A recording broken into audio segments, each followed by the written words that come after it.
Good morning, students.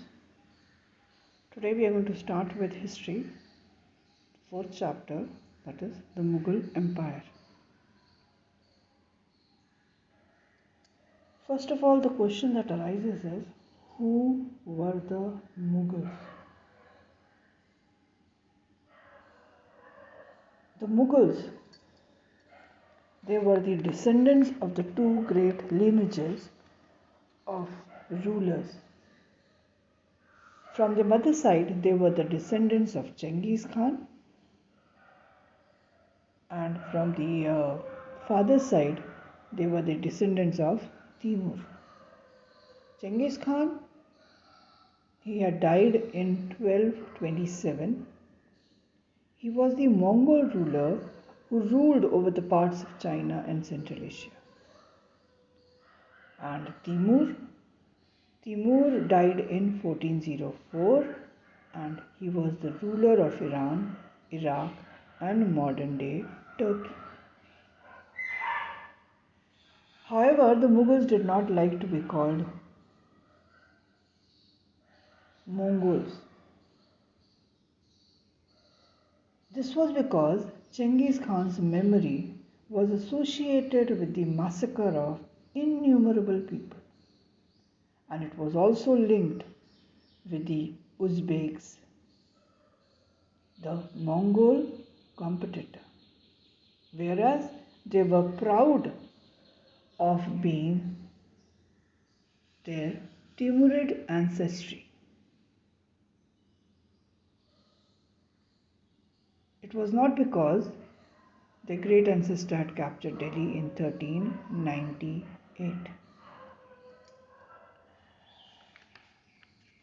In the previous chapter, we had studied about Delhi Sultanate, and we had seen that to rule over a large territory as Indian subcontinent with such a diversity of people and cultures was extremely difficult task for any rulers to accomplish this task in the Middle Ages. But the Mughals, they created an empire, accomplished what had seemed impossible, for even though only for a short period of time. From the later half of the 16th century, they had expanded their kingdom from Agra and Delhi, and until the 17th century, they controlled nearly all of the subcontinent. The Prime Minister of India addresses the nation on Independence Day from the ramparts of Red Fort, which was the residence of Mughal emperors.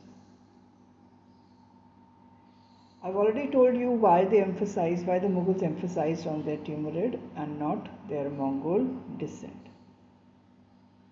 They did not emphasize on Genghis Khan because the massacre of innumerable people.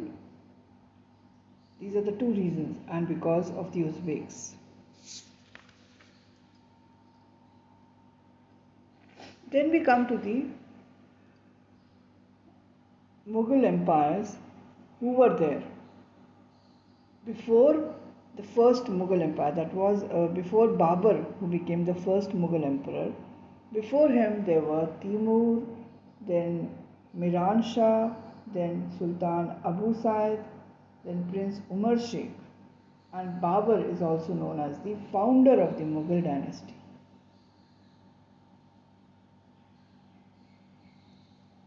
The Mughals did the tradition of succession, the Mughals' tradition of succession. There are two types of succession.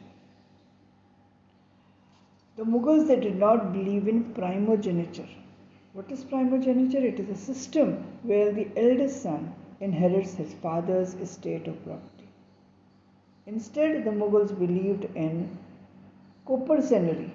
They followed the Mughal and Timurid custom of coparcenary, which means the division of inheritance amongst all the sons.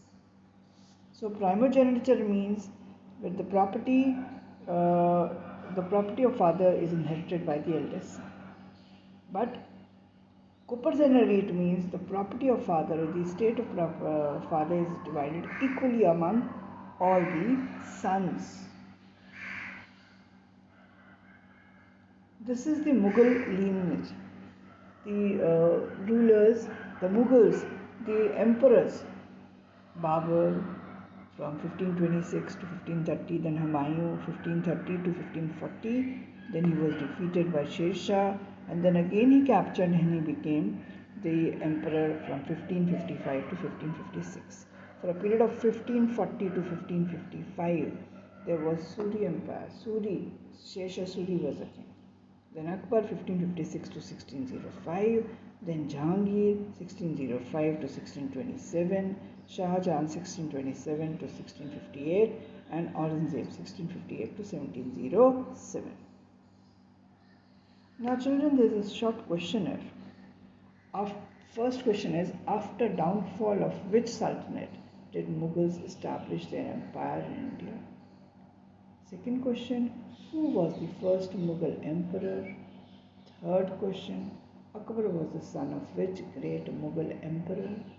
Fourth, the Mughals were the descendants of which two great lineages of ruler? And fifth, why the Mughals emphasized their Timurid and not Mongol descent?